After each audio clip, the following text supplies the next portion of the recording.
¿Cómo recuperar la confianza en el matrimonio después de que ha surgido una infidelidad? Escuchemos con atención este video porque te va a edificar demasiado. ¿Cómo restaurar la confianza después de una infidelidad? Porque la pregunta que muchas personas tienen ¿es posible o estoy peleando algo imposible? ¿Qué nos dice usted acerca de eso, Pastor Abuelo? Lo primero es que ir a Dios y a su palabra. Ella nos da muchas orientaciones. Si uno va solamente a sus emociones, a las circunstancias, al otro, uno se va a desalentar mucho. Sí. Uno tiene que ir al Señor primero en oración, luego ir al Señor a través de su palabra, buscando ayuda, buscando orientación. Cuando un cristiano lee la Biblia regularmente, es un cristiano que en esos momentos el Espíritu de Dios le va a recordar todas esas historias que aparecen en la Biblia y cómo reaccionaron esos personajes y si esa reacción de ellos trajo buenas consecuencias para su vida y matrimonio y si tuvo la aprobación de Dios. Pero eso también puede hacerlo cualquier amigo que nos esté escuchando y viendo y dice, ¿cómo Dios me puede ayudar? Porque sea que una persona sea cristiano, que vaya a una iglesia o que no vaya, tiene que recordar que el matrimonio es una institución creada por Dios y que Dios está dispuesto a ayudar a todo aquel que es parte de una institución que fue creada por Él. Yo creo que si un ateo va a la Biblia, Dios lo va a ayudar. No importa quién sea, Dios lo mira como una criatura de Él y que quiere permanecer o saber cómo resolver un problema dentro de una institución como el matrimonio, que es una institución creada por Dios y que tiene mucha incidencia el matrimonio, o sea, los esposos, en la familia como tal. Porque siempre hay que separar el matrimonio de la familia. Si el matrimonio marcha bien, la familia va a caminar bien. Sí lo es.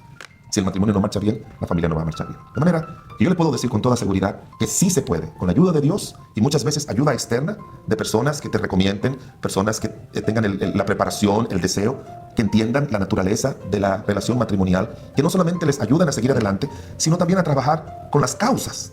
Porque muchas veces los consejeros dicen, bueno, sí, tiene que seguir adelante por los hijos, y la persona lo entiende así, pero no trabajan con las causas. ¿Qué es lo que ha causado? Y nosotros lo que hacemos es primero trabajar con las causas que ha creado la crisis, la infidelidad, y después trabajamos con la restauración. Porque lo que queremos es que el ofensor pueda entender de dónde viene lo que hizo, cómo repararlo y cómo seguir adelante y evitando que eso vuelva a suceder. Porque la sensación más incómoda para el que ha sufrido infidelidad es el temor de que eso vuelva a pasar. Andan siempre en lo que él va al baño, si fue él o ella, están buscando el celular para revisarlo, las redes sociales. Y se vive en ese miedo, en ese temor permanente. Están mirando la ropa, a ver si vino con un olor diferente, si llegó más tarde, comienzan a llamarlo. Entonces se hace como un asedio muy fuerte porque el esposo o la esposa no quiere perder a su pareja, lo valora. Y desea eso. Pero yo creo que primero es ir al Señor, orar al Señor y después buscar alguna ayuda de un pastor, de un consejero cristiano, de una persona que valore el matrimonio. Que valore el matrimonio. Porque si va donde uno de esos consejeros que no toman en cuenta a Dios ni el matrimonio, le va a recomendar que se divorcie, le va a recomendar que se vuelvan a casar y lo que está haciendo es que la cura es peor que la enfermedad. Porque un nuevo matrimonio no va a curar a nadie, ni va a restaurar una familia. Hay que mirar y dentro del esquema de los aspectos negativos que pasan en una vida matrimonial, a menos que sea una infidelidad consuetudinaria, o sea que se da de una manera muy frecuente, es donde uno puede recomendar una separación. Si se da muy frecuente y si el ofensor, por decirlo así, el que es infiel, no muestra ninguna determinación de cambiar, creo que bajo ninguna circunstancia una persona está obligada a vivir bajo un esquema indigno. Porque para mí el matrimonio tiene que mantenerse con la dignidad. Con la dignidad.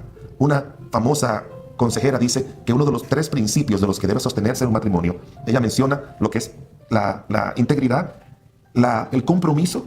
Tiene que haber un compromiso de cumplir con las normas de lo que hacen sostener un matrimonio, y por eso dice la Biblia, dejar el hombre a su padre, a su madre, pero también tiene que dejar todo, su vida de soltera, su vida de pecado. Si una persona no quiere dejar su vida de inmoralidad, entonces no debe casarse. Pero si se casó, debe aprender que el matrimonio es una institución que solo se sostiene en base a la dignidad. Y eso es en todas las culturas, sean culturas cristianas, paganas, ateas, de cualquier religión, es algo del diseño de Dios que está impregnado en el corazón de una persona. Entonces, cuando va a Dios en oración, pidiéndole a Dios ayuda, y va a las Escrituras y encuentra ejemplos, como dije, el del Jueces capítulo 19, ese levita fue a buscar a su esposa, porque él tomó la palabra de Dios. Yo estoy seguro porque era un levita, un conocedor de la Biblia. Por eso, tanto anhelamos nosotros que todos los seres humanos puedan tener a Cristo como su Señor y Salvador. Que puedan reconocer que necesitan a Cristo para perdonar sus pecados, pero también para que Cristo tome control de su vida, de su matrimonio y de su familia. Porque no es solamente convertirse a Cristo, ser parte de una religión. No, convertirse a Cristo, recibir a Cristo como su Señor y Salvador, es poner al Creador, al sustentador, al ayudador de los seres humanos, del matrimonio y de la familia, a trabajar contigo, ayudarte en todas aquellas cosas que tú no puedes evitar o que uno es impotente frente a ella.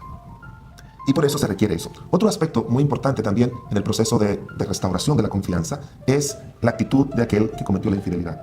tiene que tener una actitud, como dice Proverbios 28:13. El que encubre sus pecados no prosperará, mas el que los confiesa y se aparta alcanzará misericordia.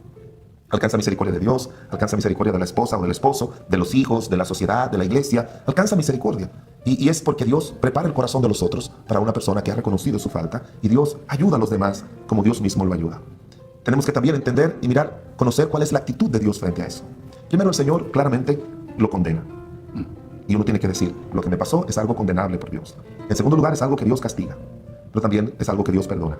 Por eso dice la Biblia en 1 Corintios 6, y esto erais alguno de vosotros. Y menciona al adúltero dentro de los pecados sexuales. Que algunos de vosotros eran adúlteros, afeminados, hacían esto, hacían lo otro, pero ya habéis sido lavados. O sea, el Señor perdona cualquier pecado. El Señor está dispuesto a perdonar. Y uno siempre tiene que ponerse del lado de Dios para que las cosas funcionen bien. Esa es la actitud que cada uno de nosotros debemos hacer. Otro aspecto también importante es valorar a esa persona. ¿Ha sido una buena mujer? Cuando me toca hablar con un hombre que su esposa le ha sido infiel, o una mujer que su esposo le ha sido infiel, y le digo, vamos a que tú me hagas un recuento de él o de ella. Es una persona con quien tú estabas orgulloso de haberte casado, era una persona leal a ti, que te amaba, te cuidaba. Es una persona que si no hubiese ocurrido esto, tú pasarías el resto de tu vida. Sí. Bueno, si es así, vamos a seguir adelante con esa persona. Eso es muy importante, pastor, y usted lo mencionó anteriormente, porque cometió un error la persona y no estamos poniendo en leve este pecado. En ninguna manera. En ninguna manera, porque este es uno de los golpes más duros en la vida. Punto y final. Pero cometió un error la persona, como lo que acabamos de hablar, o es un patrón que no es la primera vez ni la segunda vez, y no vemos un fin al patrón de esta persona. Y ahí es donde usted también hablaba de la dignidad, porque ahí es donde muchas personas se preguntan, ¿qué hago? Continúo, y creo que ahí se tiene que hacer la pregunta, ¿cometió un error la persona o ya hay un patrón establecido del cual la persona no sale? Así es. Y eso es difícil porque se convierte en un mal patológico. La palabra patología significa algo que ya es como una enfermedad en esa persona. Yo he tratado a personas así. Yo recuerdo tratar a un hombre con mucho deseo de mantener su matrimonio y su familia. Y yo le decía, mira, uno de los 3 principios que se establece es intimidad y compromiso, es el segundo. ¿Tú estás dispuesto a comprometerte? Me dice, yo no puedo, pastor, no puedo. Y parte de eso es que viene de un trasfondo de un padre infiel. Tú sabes que hay ciertos patrones de conducta de los padres que se reciclan en los hijos, porque los hijos crecen bajo ese ambiente. Hay otros que lo rechazan, porque no todos reaccionan igual.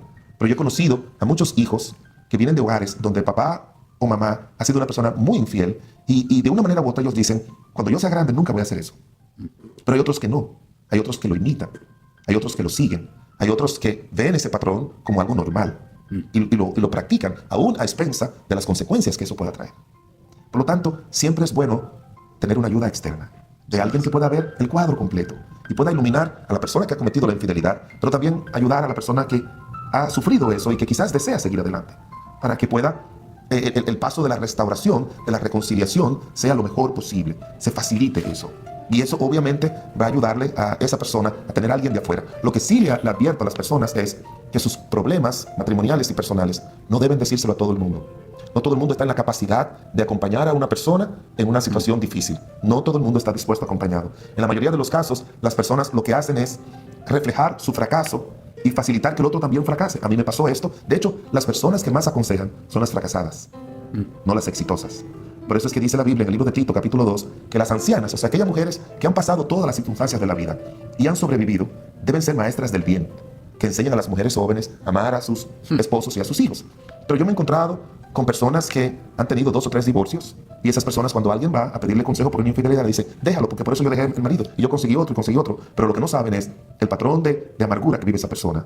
Mucho cuidado con la ayuda externa. Es necesaria, siempre es bueno que alguien le acompañe en ese proceso de restauración, pero tiene que tener mucho cuidado con eso, como ya me acabo de explicar. Algo muy importante es que si han decidido seguir juntos después de la ayuda de arriba, la ayuda externa y la ayuda interna, es que tienen que hacer un pacto, donde ambos se comprometan, porque cuando viene la ayuda externa, también le van a dar recomendaciones a la persona que no fue infiel, pero que quizás algunas conductas o actos de ellos pudo haber facilitado, ser cómplice, cooperado. No es bajo ninguna circunstancia una excusa, pero sí, me ha tocado a mí decirle a mujeres o a hombres, mira, es que con ese tipo de reacción o conducta tuya puede facilitar que una infidelidad llegue. De manera que es bueno hacer un pacto donde ambos se comprometan a hacer las cosas como la manda Dios, como están establecidas en la Biblia, y a tomar en cuenta las quejas y recomendaciones que ambos se hacen, porque es un buen momento no solamente para curar la infidelidad, sino para darle un realce a la vida matrimonial, darle un frescor a la vida matrimonial. En una ocasión me tocó de una parejita donde ellos eran novios y ella fue infiel. Vinieron donde mí y yo le dije, después que me lo explicaron, yo le dije, mira, tú tienes dos opciones. Número uno, hacer lo que hizo José. Como ellos estaban en el desposorio y todavía no se habían casado, él decidió dejarla y estaba haciendo bien, no estaba pecando. La otra opción es la que hizo el levita, que fue a buscar a su mujer para perdonarla. Y yo le dije a él, tú tienes esas dos opciones, ¿cuál tú eliges? Él me dijo, yo la voy a perdonar. Y yo le dije, bien hecho, tienes el respaldo de Dios. Pero te voy a pedir algo, nunca jamás tú debes traer esto a tu vida matrimonial, a menos que esto vuelva a suceder. Porque no se puede vivir en la vida matrimonial con fantasma del pasado. Y muchos y muchas utilizan eso para crear un ambiente de amenaza, para crear un ambiente de inconformidad, de estar recordándole al otro lo que sucedió hace un año, 5 días atrás. Estaba ayudando a una parejita, así, y ya tenían 6 años y ella seguía recordando eso. Y al final terminó en divorcio. Porque el matrimonio es un asunto de 2, no de 3. Y aquí el tercero era ese fantasma que ella había creado para mantener su mente ocupada, para mantener su vida matrimonial asustada, porque los fantasmas asustan, y ella misma había traído siempre ese fantasma, y eso le iba a crear un susto en su vida. De manera que si usted decidió perdonar y usted decidió restaurar, usted debe dejar eso atrás, como hace el Señor, que Él agarra nuestros pecados y lo tira a lo profundo del mar. Y como dijo un predicador, si Dios tira los pecados a lo profundo del mar, usted y yo tenemos que hacer lo mismo. Y no podemos ser buzos de meternos a lo profundo del mar a buscar los pecados que hemos echado ahí.